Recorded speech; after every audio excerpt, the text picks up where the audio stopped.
Just be a business guy and go do what I'm doing with the business. Nope, the fire gets bigger and bigger and bigger, and mom's family, communist, dad's family, imperialist, and then boom, and you're living in a refugee camp, and you're coming from this chaotic environment of 10 years in Iran. And then eventually I'm, you know what? What? I trust. Let's go. You made me like this.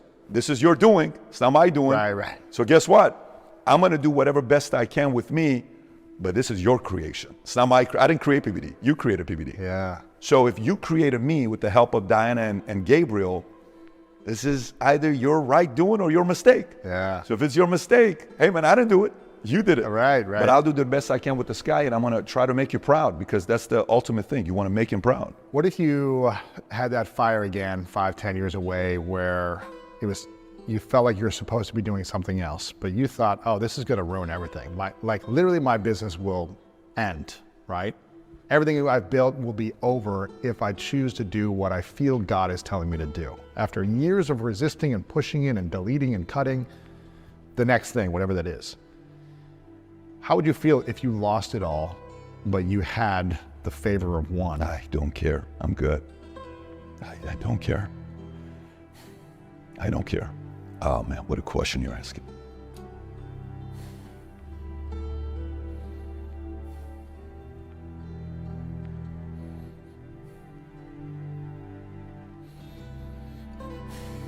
Yeah.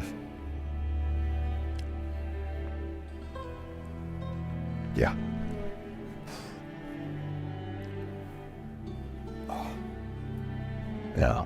All the money, all the business, all the Oh wait, let me tell you, man. the Yankees, the everything you've Dude, dreamed. you know, when my wife and I, what the hell is this all about? Freaking A, I do a million and a reason this never happens. No. He's changed my life. You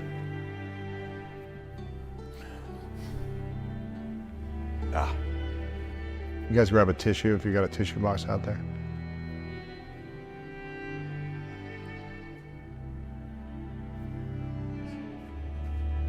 Oh man. It's just so annoying. But It's real, man. I mean, it's not annoying. It's how you feel, and I think it's a beautiful thing for people to know that what you care about so deeply. Yes, you are a killer in business, and yes, you are a media. You know, you're building a media empire, and yes, you're talented. But for people to know how much you care about God and your relationship to God, and how much you love. You know the gifts he's given me? My wife and I, we have 3 kids at the time, and she comes home and she says she wants a Ford. I said, really? Yeah, okay. You want a Ford? I thought you said you're done. When she was pregnant with Senna, we're having dinner at Fleming's in Preston Hollow, Highland Park. And we're out on her birthday, February 14th, Valentine's Day. And she says, babe, I want one gift from you. I said, what's that? I don't want you to pressure me to have any more kids. I said, babe, I don't want to talk about it right now. She says, no, we got to talk about it. Says, I just want that gift from you. I don't want any more. This is too much for me. You said this. She's saying it to me. Yeah. And I said, huh, interesting. So I have a hard time receiving that, because we talked about 5 kids before we got married. 101 questions to us before we get engaged. So she had already made an agreement, Already made the agreement. So this is a problem. So watch what happens, because you're not in charge. God is in charge. So then we have Senna, first daughter, first kid I ever cried. My 2 boys were born. I was very happy. But Senna, I cried. Wow. First time Senna, I helped Senna, was freaking life-changing. It was different.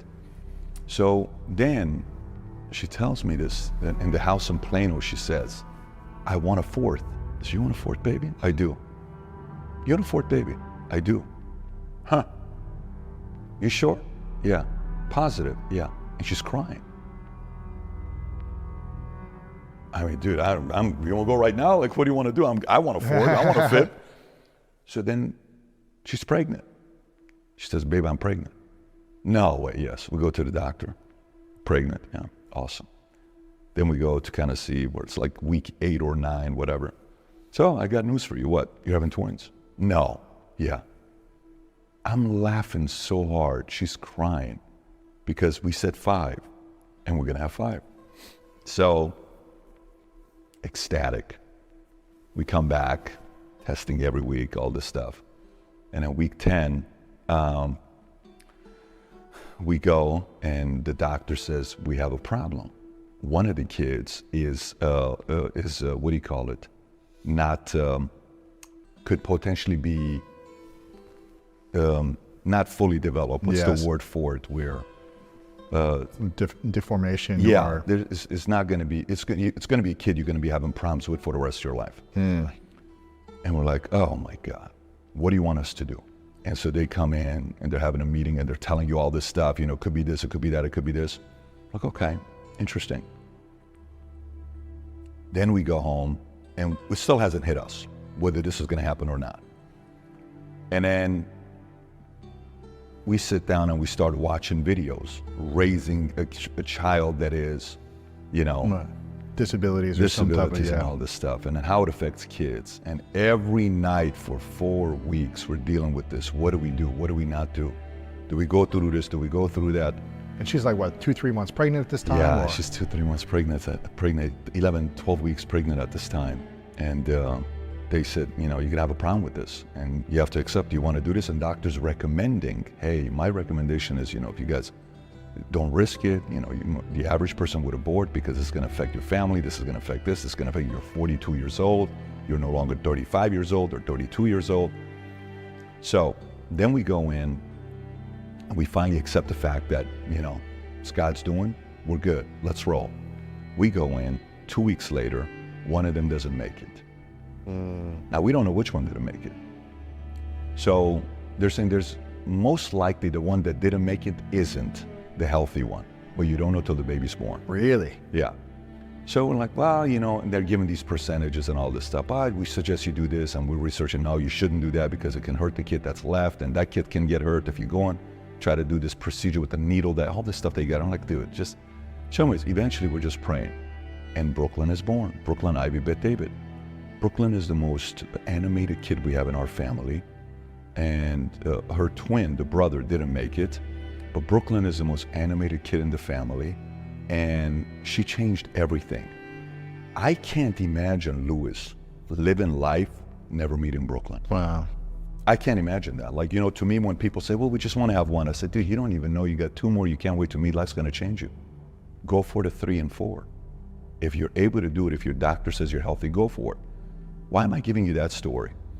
Because, you know, when we moved to Boca, Florida, the first month I was going through a lot. We're moving people. I'm by myself. Did I make the right decision? Should I have stayed? You're leaving a company you haven't even sold yet, and all you're doing it for is because of this. Did you make the right move? Your wife and kid, they're living in here in this house. You're renting, and your 100 employees at PHP are in Addison, Texas. You're in Boca. So every night, at 11 o'clock, Mario and I would walk. He can tell you stories himself. He'll give you a complete different perspective. And I would listen to Amazing Grace by this lady that sings it. And it's a picture, the thumbnail of the video. And I would listen to Amazing Grace, got like 70 million views. Wow. And I would just listen to it on repeat. It's a photo on YouTube. It's a photo, but it's a song. It's a song, but it's with a photo, the thumbnail yes. is just a photo, right? And he starts with the sound of rain, and then she sings. It's the best voice for Amazing Grace. There's a lot of great ones. Nothing comes close to this lady here. I'll give you her name afterwards. Yeah. Matter of fact, I want to give it because if the audience wants to listen to it, I don't want to miss out on this great opportunity. So I listen to this thing every day for 1 hour while walking, and Louis, I'm in tears. Amazing Grace, it's called, best version by far, The Hour I First Believed, is what it says on the cover. It's 5 minutes and 14 seconds. It takes about 45 seconds till she starts singing and the rain sound comes, but worth listening to it. So I'm crying, and I probably talked to God the most during that month. And I said, God, I think I made the right decision, but, you know, I need your help right now. I need you to be here with me. The amount of times this man's done what he's done for me, I owe my entire life to him. Are you kidding me? Like, you can take me today. That's my weak spot. He's done a lot for me. My life's been a great life. Iran was tough, you know, all these other things was different, but life's been a great life. Wow. Yeah. I wanted to ask you,